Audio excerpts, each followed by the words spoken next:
All right, this will be part 2 of lesson 4 from unit 7, and the focus of this lesson is just going to be on the calculator functions for the trig ratios. So when using the calculator, the first thing you're going to want to do is make sure your calculator is in the degree mode. Okay. Now to do that, you go hit the mode button. That's the first thing. Then you scroll down to about the third line and make sure that the word degree is highlighted. So press enter. So that's how you put your calculator in the mode to solve the trig functions. So we already covered the trig functions in the first part of this lesson. So now I'm just going to show you how to set it up on the calculator. So the first thing you want to do is look at the angle that we're talking about, because if you recall from the first part of the lesson, the angle that we are talking about determines which trig ratio we're going to use and which size we're going to use. So for this one, we're talking about angle 35. Okay. So if we look at the size that they've given us, we have x, and then we have 20. So now we're thinking about SOHCAHTOA, we got opposite, hypotenuse, and adjacent. So we need to label. So for angle 35, all right, we got the right angles here, and across from it, that's our hypotenuse. And then x is across or opposite from 35. So we got our opposite angle. So what we have is the sine of angle 35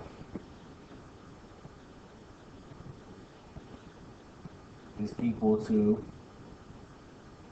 opposite over hypotenuse. Right. That is what we were given, opposite and hypotenuse. That's how we know we're using sine. Now, we know h, so we can go ahead and plug that in. So we got sine 35 is O over h, over 20. So actually we can just say x over 20, because we know that the opposite side is x and the hypotenuse is 20. So now we have a one-step equation. Okay? So we can do this one of two ways. You can either just find out what sine 35 is first and then multiply by 20, or I can show you, since we got x divided by 20, we know we need to multiply by 20 to cancel out the 20 in the denominator. So these will cancel. So now we got 20 times the sine of 35 equals x. Now the sine of 35 is actually a number. So I'm going to show you how to find that on your calculator. So I'm going to pull up a calculator.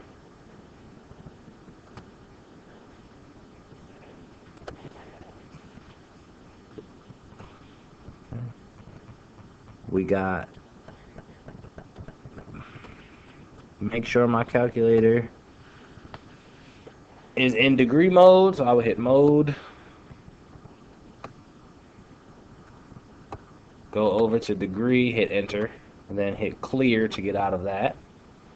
Now, to find the sine 35, I just need to hit sine 35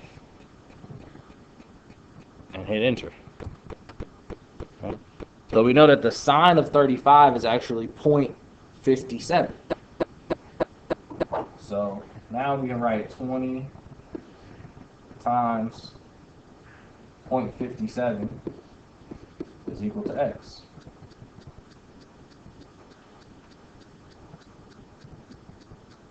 So now we can just multiply. So we got 20 times 0.57, which is 11.4. So we know that the opposite side is, if I go back up to the diagram, is 11.4. That's how you find it. Now I'm going to do another example with you real quick. Let's do number 6. Okay. For number 6, they're giving us angle 64. Okay. If we look at our right triangle, we know that this is the hypotenuse. X is going to be our opposite, so 7 is going to be our adjacent.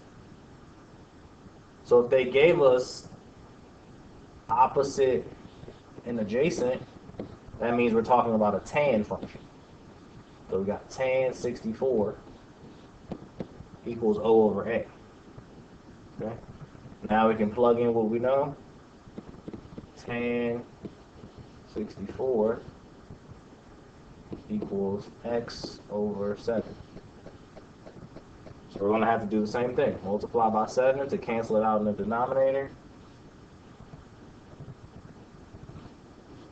So we got 7 times tan 64 equals X.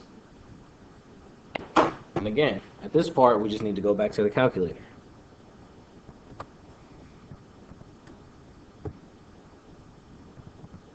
So you gotta clear this. I'll clear this. Then I got the tangent of 64. And that is 2.05. So we can plug that in for tan 64. So we got 7 times 2.05 equals X. Now when we do 7 times 2.05, we get 14.35 equals X. So we know that the opposite side is 14.35.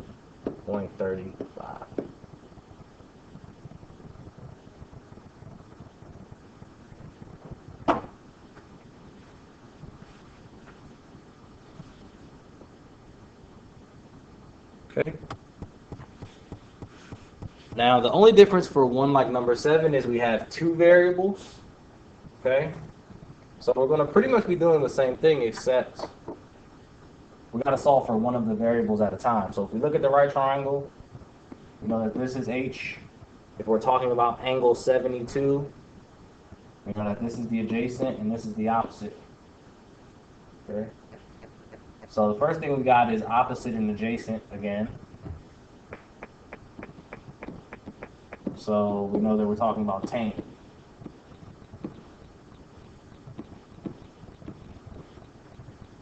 Okay. So you're going to want to plug in X for O, 3 for A, and then solve it like we did the last two.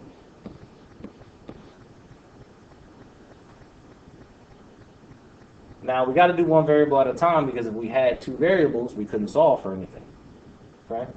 So after we find X, we need to go back and look at Y. So for Y, we have 2 different letters. We have adjacent and hypotenuse. So we know we're talking about cosine.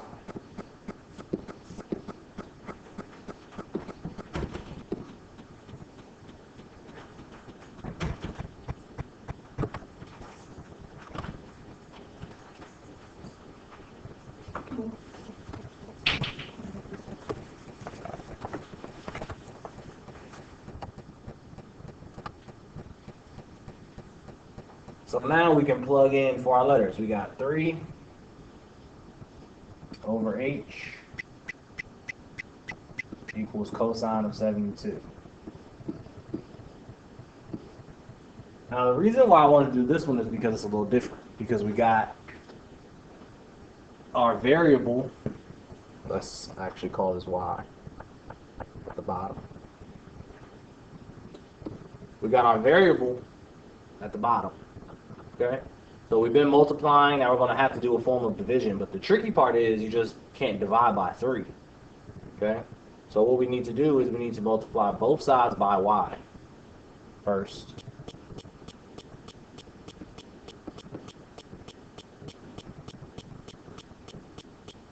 And that cancels out the Y over there on the left.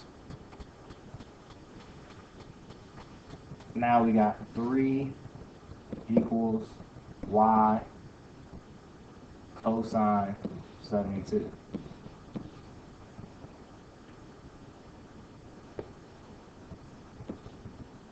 Now we need to get y by itself, so to do that, we need to divide this whole thing by cosine of 72.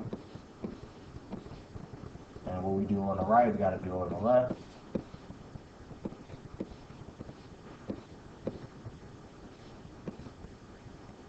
Okay, so that gets rid of that. So now we got 3 over the cosine 72 is equal to y. So now you can go back and punch cosine of 72 into your calculator and see what you get, and then do 3 divided by cosine 72. And that will give you y.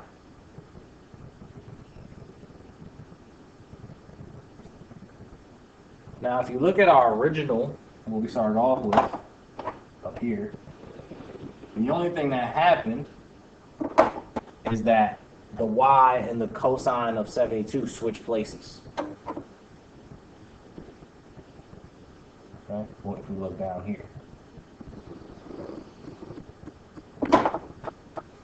So that's how you set it up if you have the variable on the bottom. So that's the only difference.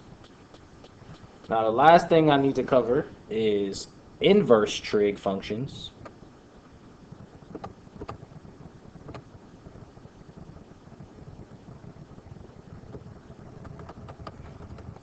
So we're going to use this when we know 2 sides and we don't know an angle. Okay? So if we look at the question, they're telling us to look at angle x. So we're talking about this angle.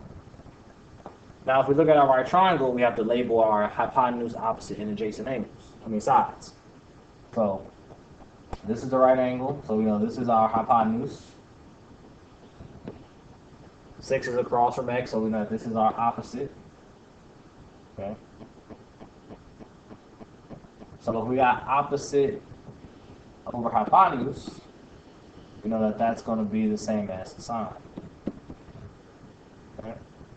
But we don't know what the angle is, so we have sine of x equals opposite over hypotenuse. Sine of x equals 6 over 10. Now, since we don't know the angle, what we need to do is the inverse trig function. Okay? So what we're going to have is sine -1, which means inverse, of 6 divided by 10, and that's going to tell you the angle. Okay? So let me pull it up on the calculator so I can show you.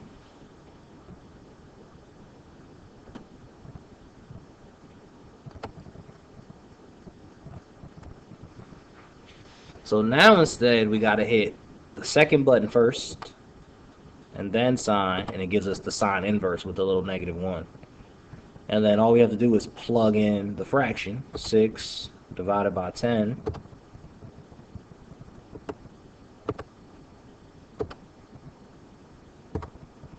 And that'll tell you your angle. So your angle is 36.9.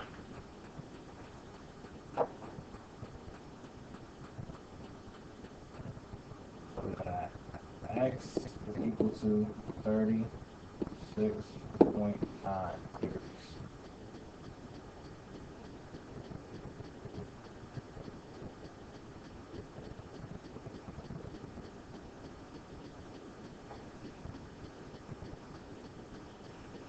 Okay, I'll do one more just to make sure we got it. So for number 11, we're talking about angle x again.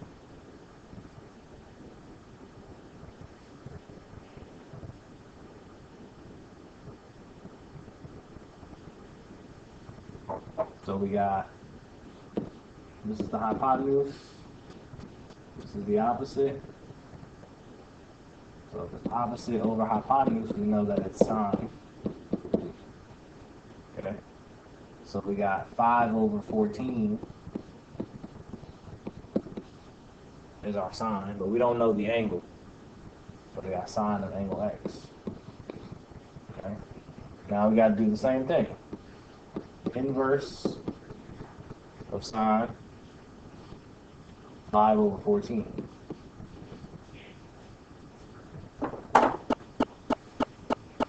So again, if we pull it up on the calculator,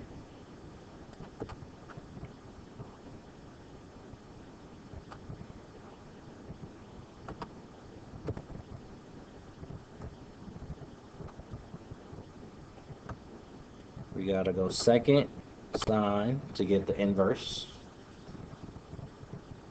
Then put in our fraction, 5 divided by 14, and it'll tell us our angle.